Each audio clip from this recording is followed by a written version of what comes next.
Hello everyone, welcome to my channel readers path. तो जैसा कि हमने एचटेट पीवाईक्यू सीरीज स्टार्ट की हुई है और इस सीरीज में हम 2020 तक क्वेश्चन पेपर कर चुके हैं। तो आज मैं स्टार्ट करने वाली हूँ 2021 का क्वेश्चन पेपर। तो चलिए क्वेश्चन स्टार्ट करते हैं। तो जैसा कि आपको स्क्रीन पे दिखाई दे रहा है, क्वेश्चन है the radius of the base of a cylinder and a cone are in the ratio.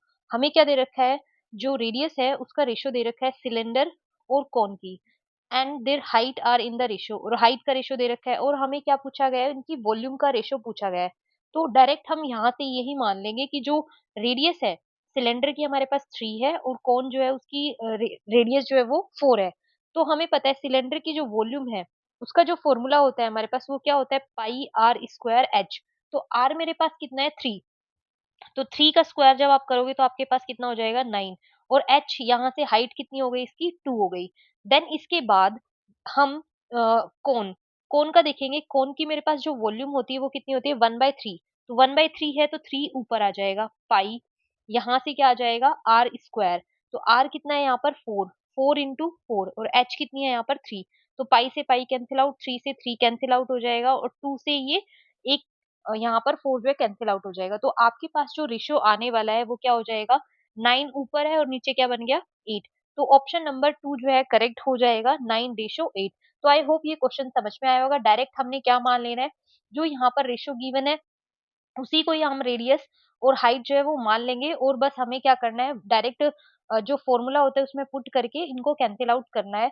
तो आई होप ये क्वेश्चन समझ गए होंगे। नेक्स्ट क्वेश्चन पर आते हैं। नेक्स्ट क्वेश्चन क्या है, देखो, if the altitude of an equilateral triangle is √6 centimetre. तो हमें इसका एरिया फाइंड आउट करना है। तो हमें पता है जो एल्टीट्यूड होता है इक्विलेटरल ट्राइंगल का वो कितना होता है, √3/2a। अब इस √3/2a की वैल्यू मुझे कितनी गिवन है, √6 गिवन है। तो यहाँ से मैं a फाइंड आउट कर लूंगी। a मतलब साइड आ जाएगी इक्विलेटरल ट्राइंगल की। तो √6 इंटू में 2 डिवाइडेड बाय √3। अब यहाँ से क्या आ जाएगा मेरे पास में, अ, ये मेरे पास ए आ गया। अब यहाँ से ए आने के बाद आपको इक्विलेटरल ट्राइंगल का फॉर्मूला पता है, कैसे निकालते हैं हम, एरिया √3/4 a²।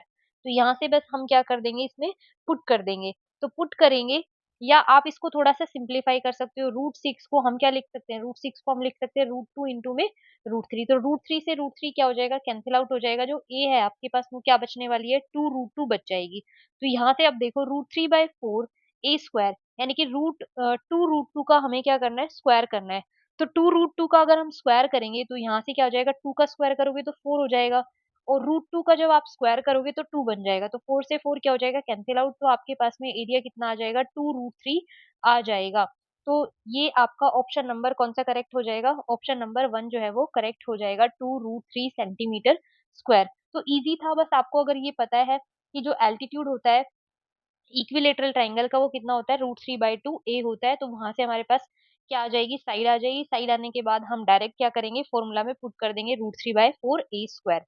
तो आई होप क्वेश्चन समझ गए होंगे। नेक्स्ट पर आते हैं। नेक्स्ट क्वेश्चन देखो क्या है, how many numbers lie between 10 and 300 which leaves always a remainder 3 when divided by 4। कि जब हमने ऐसे नंबर निकालने हैं, जब आप 4 से डिवाइड करोगे तो आपके पास में रिमाइंडर कितना आना चाहिए, 3 आना चाहिए। तो देखो यहाँ से हमें निकालना है 10 से लेकर 300 तक। तो 10 से लेकर जब 300 तक निकालोगे तो यहाँ से आपके पास में जो फर्स्ट टर्म आने वाली है तो वो क्या आ जाएगी, 11। देखो 11 को जब आप 4 से डिवाइड करोगे तो 3 रिमाइंडर आएगा। नेक्स्ट टर्म क्या आने वाली है, 15 आने वाली है। और लास्ट तक अगर हम जाएंगे तो हमारे पास कितना आने वाला है, 299। तो ये मेरे पास लास्ट टर्म हो गई, ये मेरे पास फर्स्ट टर्म हो गई। तो यहाँ से n की वैल्यू हम कैलकुलेट कर सकते हैं। क्या निकालेंगे, 299 इंटू में यहाँ से इज इक्वल टू में क्या आ जाएगा, a प्लस n-1 इंटू में d। d कितना आने वाला है, d आपके पास में 4 ही रहने वाला है, क्योंकि 4 से हम क्या कर रहे हैं, डिवाइड कर रहे हैं। तो यहाँ 11 जब यहाँ से माइनस करोगे तो 11 माइनस करने के बाद आपके पास में कितना आएगा, 288 डिवाइडेड बाय 4 कर दो और n-1। तो 4 से डिवाइड करोगे, देखो यहाँ से कितना आ जाएगा, 7 और ये 2, और यहाँ पर n-1। तो n की वैल्यू मेरे पास कितनी आ जाएगी, 73 आ जाएगी। तो आपका ऑप्शन नंबर 1 जो है वो करेक्ट हो जाएगा। इजी था क्वेश्चन, समझ गए होगे। नेक्स्ट पर चलते हैं। नेक्स्ट क्वेश्चन क्या है, देखो, the probability that A hits a target 4/5 and B hits the same target is 3/4। If each of them hits once, the probability that the target hit only one of them is. अब देखो question क्या दे रखा है, जो target को hit करने की प्रोबेबिलिटी है, यानी कि पी ऑफ ए मुझे कितना गिवन है, 4/5 गिवन है। पी ऑफ बी जो है वो मुझे गिवन है 3/4। अगर मुझे क्या निकालना है, पी ऑफ ए नोट निकालना है, यानी कि अगर ए जो है टारगेट को हिट ना करे, तो हम कैसे निकालते हैं, 1 - 4/5, यानी कि क्या आ जाएगा मेरे पास में 1/5। सिमिलरली हम क्या निकालेंगे, पी ऑफ बी नोट, यानी कि अगर बी जो है टारगेट को हिट नहीं करता, तो 1 - 3/4। तो ये मेरे पास कितना आ जाएगा, ये आ जाएगा मेरे पास में 1/4। अब देखो हमें क्या निकालना है कि ओनली वन, यानी कि दोनों में से केवल एक ही जो है टारगेट को हिट करे। तो दोनों में से टारगेट को एक ही हिट करे, यानी कि अगर मैं ये लेके चलती हूँ पी ए, यानी कि ए जो है टारगेट को हिट करता है, तो बी जो है वो क्या करेगा, टारगेट को हिट नहीं करेगा। तो एक केस ये बन गया, प्लस दूसरा केस क्या बनेगा मेरे पास में कि पी ए, यानी कि ये टारगेट को हिट नहीं करे, और जो दूसरा है वो टारगेट को हिट करे, यानी कि पी ऑफ बी आ जाएगा। तो पी ऑफ ए कितना है मेरे पास में, 4/5, और पी ऑफ बी नॉट कितना है, 1/4, plus P of A not कितना है, 1/5, और पी ऑफ बी कितना है मेरे पास, 3/4। तो अब यहाँ से हम देखो कैलकुलेट कर लेंगे, तो ये मेरे पास कितना आ गया, 4/20 प्लस 3/20। तो यहाँ से डायरेक्ट हम क्या कर लेंगे, ऐड 7/20। तो आपके पास आपका ऑप्शन नंबर 4 जो है वो करेक्ट हो जाएगा, 7/20। तो आई होप ये क्वेश्चन समझ गए होंगे कैसे हमने निकाला है, क्योंकि हमें सिर्फ क्या पूछा था, ओनली वन। तो ओनली वन के लिए हम मान के चलते हैं ए हिट कर रहा है तो बी नहीं करेगा, अगर बी ए नहीं करता है तो बी टारगेट को हिट करेगा। तो बस यही करना था इसके अंदर। चलिए नेक्स्ट क्वेश्चन पर चलते हैं। नेक्स्ट क्वेश्चन क्या दे रखा है, the ratio of third proportional to 12 and 30 and the mean proportional between 9 and 25। मतलब क्या पूछा है यहाँ पर कि 12 और 30 का जो थर्ड प्रोपोर्शनल होगा, दोनों हमें रेशियो निकालना है, किस किस का, third proportional of 12 and 30 and mean proportional of 9 and 25। देखो थर्ड प्रोपोर्शनल हम कैसे निकालते हैं, यहाँ पर जो दो हमें संख्या दे रखी, दो नंबर दे रखे हैं, तो हम कैसे निकालते हैं थर्ड प्रोपोर्शनल, 12 रेशो 30, फिर उसके बाद में हम क्या करते हैं यहाँ पर, फिर से क्या आ जाएगा, 30 रेशो एक्स। तो ये हमारे पास थर्ड प्रोपोर्शनल हम ऐसे निकालेंगे। तो एक्स की वैल्यू, तो वो यहाँ पर क्या होता है, दो जो अंदर वाला है वो आपस में मल्टीप्लाई होगा, और आउटर वाले को हम आपस में मल्टीप्लाई करेंगे। तो यहाँ से डायरेक्ट कर देंगे हम 30 × 30 डिवाइडेड बाई 12। ये हमारे पास एक्स की वैल्यू आ जाएगी, इनकी थर्ड प्रोपोर्शनल की वैल्यू आ जाएगी। तो थर्ड प्रोपोर्शनल की इसको कैलकुलेट करेंगे, 10, यहाँ पर कितना आ जाएगा, 4, 4 से ये आप इसको कैंसिल आउट करोगे, 2, ये 5, और यहाँ से फिर ये 15। तो x की वैल्यू मेरे पास कितनी आ जाएगी, 75 आ गई। अब मुझे क्या निकालना है, मीन प्रोपोर्शनल और निकालना है, 9 और 25 का। तो 9 और 25 का जब आप मीन प्रोपोर्शनल निकालोगे, तो वो डायरेक्ट हम कैसे निकालते हैं, यानी कि इन दोनों का हमें मीन निकालना है। तो मीन हम कैसे निकालते हैं, इन दोनों की मल्टीप्लाई करो और उसका स्क्वायर रूट लेना है। तो यहाँ से ये क्या बन जाएगा, ये 5 कॉमन आ जाएगा, यहाँ से कितना आ जाएगा, 3 आ जाएगा। तो इसका जो मीन प्रोपोर्शनल बन गया वो कितना बन गया, 15।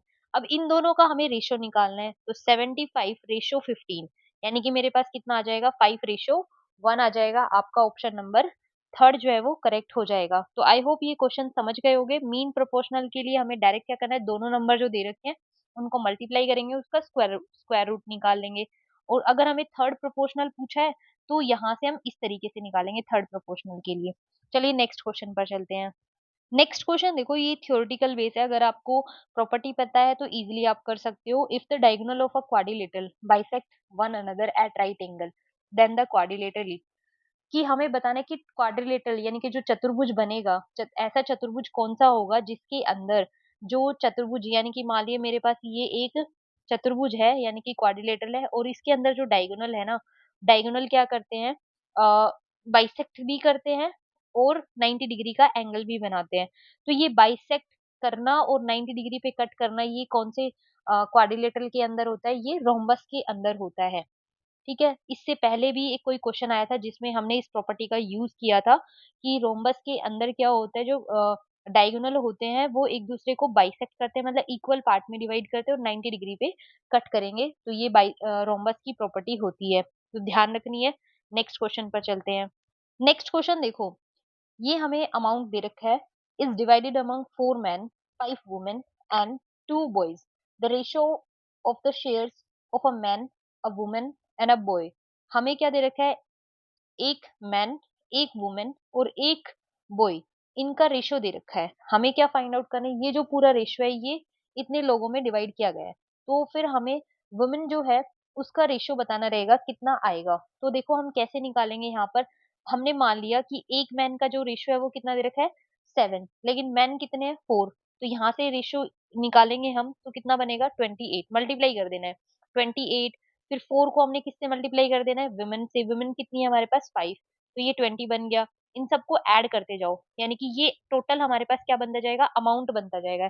या तो आप इसको x मान लो, x मान के करोगे तो ये मेरे पास ये टोटल अमाउंट बनेगा। टोटल अमाउंट जो यहाँ से आएगा, लेकिन गिवन मुझे क्या रहेगा, ये वाला गिवन है, तो हम इसके बराबर पुट कर देंगे, 1 यूनिट की वैल्यू हम कैलकुलेट कर लेंगे। 1 यूनिट की वैल्यू आ जाएगी मेरे पास, तो मैं फिर यहाँ से जो वुमेन है उसका शेयर निकाल सकती हूँ। अब यहाँ पर क्या रह गया 3, 3 रेशियो जो है ये किसका है, बॉय का। बॉय कितने हैं, 2 बॉयज हैं, तो यहाँ से कितना आ जाएगा प्लस 6 कर दो। अब ये जो ये मेरे पास क्या आ गया, ये पूरा अमाउंट आ गया। इस रेशियो के अकॉर्डिंग अमाउंट मेरा कितना बन रहा है, रेशियो के अकॉर्डिंग मेरा अमाउंट बन रहा है यहाँ पर 54, लेकिन मुझे गिवन है कितना 4 5 3 6, तो यहाँ से मैं एक रेशियो की वैल्यू कैलकुलेट कर लेती हूँ, तो ये कितना आ जाएगा 4 5 3 6 डिवाइडेड बाय 54। तो जब आप इसको डिवाइड करोगे तो ये आपके पास में एक रेशियो की वैल्यू कितनी आ जाएगी 84। अब एक रेशियो की वैल्यू आ गई है यहाँ पर। अब मुझे क्या निकालना है, वुमेन का जो है शेयर निकालना है। The share of the women is, women का शेयर कितना होगा। तो अब यहाँ पर देखो वुमेन मेरी जो है वो कितनी है, यहाँ पर वुमेन जो है मेरी 5 वुमेन है, और जो एक वुमेन है उसका मुझे रेशो कितना दे रखा है, 4 रेशो दे रखा है। तो यहाँ पर मुझे क्या पूछा गया है, the share of a woman, एक वुमन का रेशो पूछा गया है, ना कि सभी का। तो एक वुमन का जो रेशो है यहाँ से देखो, ये जो रेशो दे रखा है मुझे, तो मैं क्या करूंगी 4 इंटू में क्या करने वाली हूँ 84। अगर मुझे सारी वुमेन का अमाउंट पूछा जाता तो हम यहाँ पे 5 से मल्टीप्लाई और कर देते, तो मेरे पास क्या आ जाता कि पूरी जितनी भी वुमेन है उन सबका शेयर आ जाता। लेकिन मुझे सिर्फ और सिर्फ किसका निकालना है, एक वुमेन का निकालना है। तो एक वुमेन का ये शेयर का रेशो दे रखा है, सबका एक एक का, तो मुझे एक का ही निकालना है, इसलिए मैं सिर्फ और सिर्फ किससे मल्टीप्लाई करूंगी, 4 से मल्टीप्लाई करूंगी। तो 4 से मल्टीप्लाई करेंगे तो ये मेरे पास कितना आ जाएगा 336 आ जाएगा, क्योंकि आप देखोगे यहाँ से 4 को 4 से मल्टीप्लाई करोगे तो लास्ट में 6 आएगा, तो 6 एक ही ऑप्शन में है, जो कि आपका ऑप्शन नंबर 4 जो है करेक्ट हो जाएगा। तो आई होप ये क्वेश्चन समझ में आ गया होगा। नेक्स्ट पर चलते हैं। अब नेक्स्ट देखो क्वेश्चन क्या है, a number is taken from 1 to 100, the probability that it is a prime number. हमें बताना है कि प्राइम नंबर होने की प्रोबेबिलिटी। तो ये आपको थोड़ा सा ध्यान रखना है कि 1 से लेकर 100 तक जो प्राइम नंबर होती हैं वो कितनी होती है, 25 होती हैं। 1 से 100 तक 1 to 100 जो प्राइम नंबर्स होंगे वो कितने रहेंगे 25। अब यहाँ पर मुझे क्या निकालना है, प्रोबेबिलिटी निकालनी है। तो टोटल मेरा जो फेवरेबल आउटकम है वो 25 हो गया, और टोटल नंबर कितने हैं मेरे पास 100 है, तो यहाँ पर प्रोबेबिलिटी कितनी आ जाएगी 1/4 आ जाएगी। तो आपका ऑप्शन नंबर थर्ड जो है वो करेक्ट हो जाएगा 1/4। तो आई होप ये क्वेश्चन समझ गए होंगे। अगर आपको नहीं पता तो फिर हमें वो निकालना पड़ेगा कितनी प्राइम नंबर्स है, तो इसको थोड़ा सा ध्यान रखेंगे। 1 to 100 के बीच में जो प्राइम नंबर है वो कितनी होती है 25 होती है। चलिए नेक्स्ट पर चलते हैं। अब नेक्स्ट क्वेश्चन देखो, अ bag contains 24 balls of which x are red, 2x are white and 3x are blue ball। अब उसके बाद पूछा गया है, a ball is selected at random, the probability that it is not red. अब देखो यहाँ पर डायरेक्ट बॉल ना देके टोटल बॉल दे दी हमें, और बॉल की हमें वैल्यू मतलब एक्स की फॉर्म में दे दिया, तो इसका मतलब ये जो एक्स 2x 3x ये सारा मिला के टोटल बॉल के बराबर आ जाएगा। तो यहाँ से देखो डायरेक्ट ऐड कर लो, 2x 2 और 3, 5 और 1 6x, तो 6x की वैल्यू मुझे गिवन है 24, तो x की वैल्यू मेरे पास कितनी आ जाएगी, 6 को 24 से डिवाइड करोगे तो यहाँ से x की वैल्यू आपके पास में आने वाली है 4। x की वैल्यू 4 आ गई तो आप बोल निकाल सकते हो। तो यहाँ से x बोल जो है यानी कि 4 क्या हो गया मेरे पास, रेड बोल हो गई। फिर इसके बाद 2x यानी कि 8 जो है मेरे पास व्हाइट बोल हो गई, और 3x यानी कि 12, 12 जो है मेरे पास ब्लू बोल हो गई। अब मुझे क्या निकालना है, बोल is selected at random, the probability that it is not red, red नहीं होनी चाहिए। अब बाकी बची हुई बॉल कितनी हो गई? 20 हो गई ना, तो 20 बॉल में से हम कोई भी बॉल निकाल सकते हैं, तो फेवरेबल केस कितने आ गए? 20। टोटल बॉल कितनी है? 24 है, तो प्रोबेबिलिटी कितनी हो जाएगी? 5/6। तो आपका ऑप्शन नंबर सेकंड जो है वो करेक्ट हो जाएगा। तो आई होप आज की ये 10 क्वेश्चन आपको समझ में आए होंगे, और ये 21 का जो क्वेश्चन पेपर है कंप्लीट होने के बाद हमारे 5 ला प्रीवियस जो अब तक 5 सालों में जितने क्वेश्चन आ चुके हैं, 21, 20, 21, 22, 23, 24, यानी कि हमने 24 तक सारा जो है कंप्लीट कर लिया है 5 साल के क्वेश्चन पेपर। तो अगर आपको ये क्वेश्चन समझ में आ रहे हैं तो आप चैनल को ज़रूर सब्सक्राइब कीजिए, वीडियो को लाइक एंड शेयर ज़रूर करना। Thank you so much.